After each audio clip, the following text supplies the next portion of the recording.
कई लोगों को लगता है कि सिबिल एक गवर्नमेंट कंपनी है या बैंकों द्वारा चलाई जाने वाली कोई ऑर्गेनाइजेशन है, तो ऐसा बिल्कुल नहीं है। दो सिबिल एक थर्ड पार्टी है, एक इंडिविजुअल कंपनी है और एक प्राइवेट ऑर्गेनाइजेशन है जो लोगों का फाइनेंशियली डाटा इकट्ठा करके रखती है और बैंकों को ये सुविधा प्रोवाइड करवाती है कि वो सिबिल के आधार पर ये समझ सके कि इस व्यक्ति को लोन देना कितना रिस्की है रिस्क। लेकिन ये कस्टमर के लिए कहीं भी बेनिफिशियल चीज नहीं है।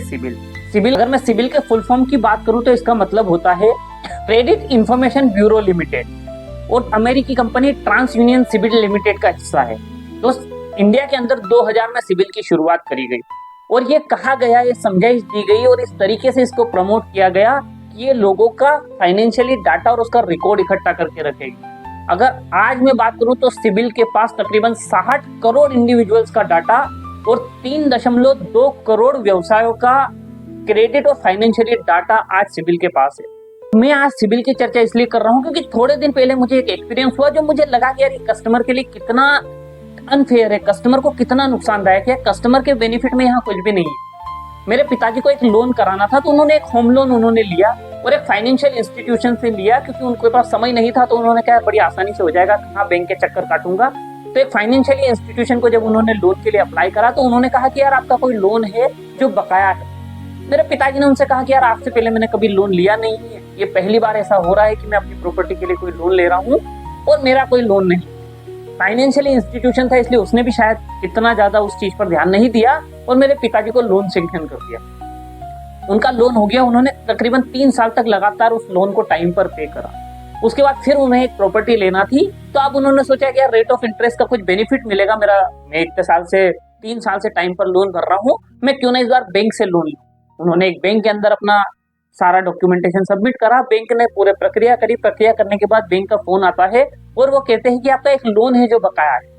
पिताजी ने कहा कि नहीं, आपको कहीं गलत इन्फॉर्मेशन है क्योंकि 3 साल से लगातार मैं वक्त पर हर समय टाइम पर किस्त भर रहा हूँ, आप चाहे तो चेक कर लीजिए। उन्होंने कहा नहीं, आपके सिबिल में एक लोन दिखा रहा है जिसकी EMI बकाया है और ये तकरीबन कई सालों से बकाया है। मेरे पिताजी को भी बड़ा कंफ्यूजन हुआ तो फिर मैंने जाकर चीजें समझने की कोशिश करी। मैं सिबिल की साइट पर गया और वहां पर 118 रुपए लगते हैं आपके सिबिल की रिपोर्ट डाउनलोड करने का।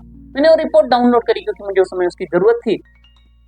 जब रिपोर्ट डाउनलोड करी तो उसमें एक लोन दिखा रहा था। जिस बैंक में पिताजी का खाता है, सेंट्रल इंडिया बैंक में, उसका एक लोन दिखा रहा था और एक होम लोन दिखा रहा था। तो मैंने कहा यार हमने तो कभी इससे कोई लोन लिया ही नहीं। जब मैंने बैंक गया, मैंने बैंक के 2-3 चक्कर काटे और पता करा तो बैंक ने मुझे बताया कि ये किसी और व्यक्ति का लोन है जो आपके पैन कार्ड पे चढ़ गया।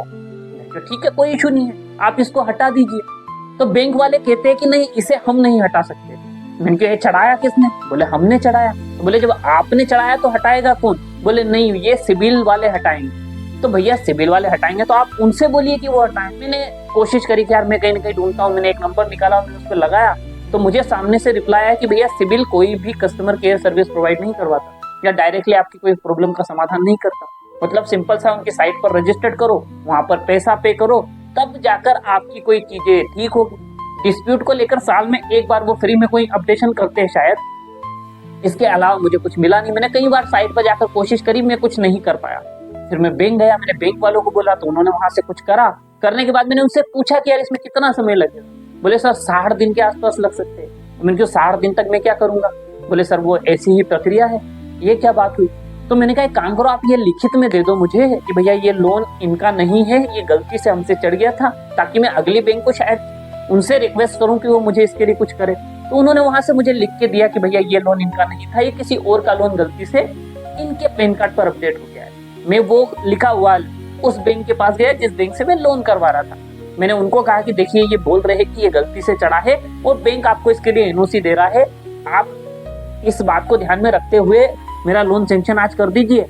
सिबिल पर जो अपडेट की प्रक्रिया वो जो बैंक कर रही है वो करके वो अपडेट हो जाएगा, तब आप कर देना। बोले ठीक है हम करते हैं। उन्होंने करने की कोशिश करी और उन्होंने मुझे जो रेट ऑफ इंटरेस्ट का वादा उन्होंने किया था मेरे एप्लीकेशन के समय, उससे ज्यादा परसेंटेज पर मुझे उन्होंने लोन सैंक्शन करा। मैंने कहा नहीं यार ये तो आप गलत कर रहे हो, मैं तो परसेंटेज कम होने की वजह से तो बैंक आ रहा हूँ और अगर मुझे किसी फाइनेंशियल इंस्टीट्यूशन जितना ही आप देंगे तो फिर मुझे मेरा बेनिफिट क्या है? और मैं तो टाइम पर लोन भर रहा हूँ, मेरा सिबिल बेहतर है, मैं टाइम पर किस्त भर रहा हूँ, फिर मुझे डिसएडवांटेज क्यों दे रहे हो आप? बोले नहीं सर आपके सिबिल में वो चढ़ा हुआ है इसलिए हम आपको रेट ऑफ इंटरेस्ट ज्यादा दे रहे हैं। पर मैंने ये बात तो क्लियर आपकी तरफ से भी हो रही है, मेरी तरफ से भी हो रही है, बैंक की तरफ से भी हो रही है कि ये बाय मिस्टेक हुआ है। बोले नहीं सर, इससे कोई फर्क नहीं पड़ता, सिविल पर है इसलिए हम आपको नहीं दे सकते।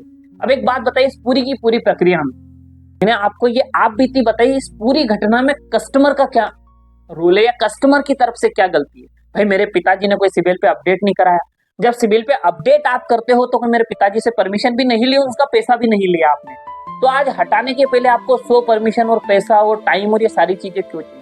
प्रक्रिया इतनी मुश्किल है, क्यों इतना समय खर्च किया जा रहा है? आज अगर मान लो फॉर एग्जांपल मैं प्रॉपर्टी का बयाना दे चुका हूँ और कमिटमेंट कर चुका हूँ इस बिहाफ पे कि यार मेरा तो सब क्लियर है, लेकिन बैंक की तरफ से की गई गलती की वजह से अगर आज मेरा बयाना डूबता है तो उसकी जिम्मेदारी कौन ले? या मैं क्यों फालतू में बैंक के चक्कर काटूं जबकि मेरी तरफ से कुछ भी गलत नहीं? क्यों ये प्रक्रिया इतनी मुश्किल है और इसको मुश्किल बनाया गया है जानबूझकर, ताकि कस्टमर से क्या कमाया जा सके? पैसा कमाया जा सके। जब शायद बैंक ने भी इसको ठीक करने की कोशिश करी तो मेरे पिताजी के अकाउंट से 118 रुपए डिडक्ट हुए। भैया उनके अकाउंट से क्यों डिडक्ट करे गए? गलती तो बैंक की थी, तो भैया पैसा बैंक इंस्टीट्यूशन को या बैंक को पे करना चाहिए था। या सिविल पे गलती हुई तो सिविल वाले उस चीज को फ्री में ठीक करते। लेकिन ये सारी प्रक्रिया की जाती है इसलिए ताकि कस्टमर से क्या कमाया जा सके? पैसा कमाया जा सके। और अगर आप पैसा देकर गलत चीज को सही करते हो तो फिर तो आप कल को पैसा देकर किसी का लोन किसी का भी हटा सकते हो। आप तो पैसा लेकर किसी का सिविल ठीक कर सकते हो। आप तो पैसा लेकर किसी की जानकारी बदल सकते हो, या किसी के इस पर लगातार अगर वो कभी ध्यान नहीं दे तो आप इतनी सारी गलत जानकारियां अपडेट कर सकते हो जिसकी वजह से हो सकता है उस व्यक्ति को भविष्य में या उसकी फैमिली को बड़े चैलेंजेस फेस करना पड़े। तो इन सारी चीजों का क्या माइंड में बनते हैं? तो दोस्त, एक ऐसी कंपनी जो कि प्राइवेट लिमिटेड है, जो लोगों का डाटा एक तो इकट्ठा कर रही है बिना उनकी परमिशन के, सेकंड कंडीशन की अगर बैंक कोई गलती करता है तो आपको उसके लिए परेशान किया जाता है। तो इन सारी चीजों के ऊपर सिविल को भी, बैंक को भी और आरबीआई को भी ध्यान देना चाहिए। क्यों मेरे 60 दिन खराब करे जा रहे हैं उस गलती की वजह से जो मैंने तो की भी नहीं, जो बैंक ने की है? क्यों सिविल ये बता रहा है कि 10 साल पहले मैं कोई टाइम पर किस्त नहीं भर पाया था और उसकी वजह से आज 10 साल बाद मुझे कोई लोन नहीं मिल पा रहा? आप सोच कर देखिए, फॉर एग्जाम्पल कोई व्यक्ति 10 साल पहले कोई लोन लेता है, उस समय हो सकता है उसकी फाइनेंशियल कंडीशंस अलग हो और उस समय किसी कारण से वो कुछ किस्तें वक्त पर नहीं दे पाया, लेकिन आज 10 साल बाद उसकी फाइनेंशियल कंडीशन अच्छी है, वो टाइम पर किस्त भरने में सक्षम है, आज वो केपेबल है कि टाइम पर किस्त भर सकते हैं, लेकिन उन्हें बैंकिंग इंस्टीट्यूशंस या कई सारे बैंक इसलिए लोन नहीं देते क्योंकि 10 साल पहले वो समय पे किस्त नहीं भरा था। ये क्या लॉजिक हो? ये तो कोई लॉजिक नहीं बनता ना। और हाँ, वो अपने सारे लोन मान लो चुका भी चुका है, लेट चुका है लेकिन चुका दिए, उसके बावजूद भी उसको लोन नहीं दिया जाता, या दिया भी जाता है तो उससे जानबूझकर बहुत सारे रेट ऑफ इंटरेस्ट के नाम पर एक्स्ट्रा पैसे की वसूली की जाती है।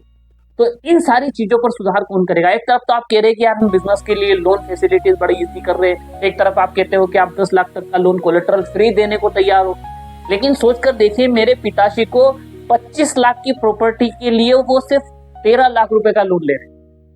13 लाख रुपए के बदले 25 लाख रुपए की प्रॉपर्टी मॉर्गेज करने के बावजूद भी उन्हें रेट ऑफ इंटरेस्ट ज्यादा दिया जा रहा है। तो इस अनफेयर थिंकिंग के ऊपर आरबीआई को कोई ना कोई कंट्रोल तो लाना चाहिए।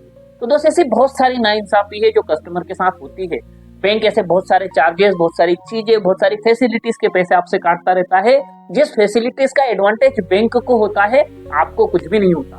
भाई सिविल का बेनिफिट बैंक को है, वो बैंक की सिक्योरिटी के लिए है, लेकिन कस्टमर का इसमें कोई एडवांटेज नहीं, लेकिन सारा पैसा कस्टमर से काटा जाता है।